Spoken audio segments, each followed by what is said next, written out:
Informasi selanjutnya, Saudara, Ketua DPP PDI Perjuangan Jarod Saiful Hidayat menilai gaya kepemimpinan militer Prabowo Subianto sudah tertanam meski sudah keluar dari militer 25 tahun lalu.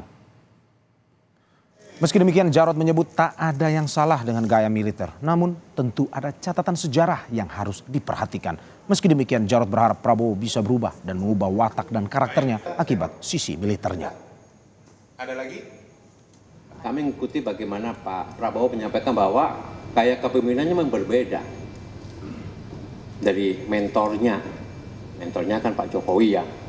Ya, kita akan melihat nanti gaya kepemimpinan asli Pak Prabowo seperti apa.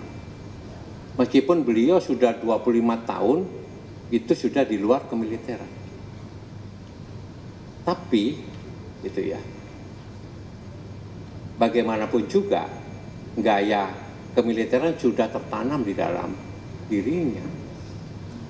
Pertanyaan kita adalah, apakah demikian mudah seseorang langsung bisa berubah watak dan karakternya? Sebelumnya, Presiden terpilih Indonesia Prabowo Subianto memastikan dirinya tidak akan memimpin Indonesia dengan gaya militer, walaupun dirinya berasal dari TNI. Pernyataan itu disampaikan Prabowo saat menjawab tentang gaya kepemimpinan yang akan ia gunakan saat memimpin Indonesia dalam forum ekonomi Qatar di Doha. Prabowo bilang dirinya sudah lama tidak berada di dunia militer, sehingga pendapat jika ia akan membuat kebijakan dengan sudut pandang militer dinilai tidak relevan. I've been out of the military for what? Maybe more than 25 years.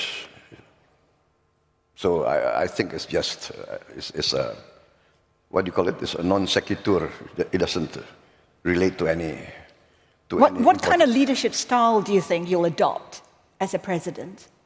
I will be myself. I will be genuine. What does that mean? That means that you are true to your principles, your values, your ideals,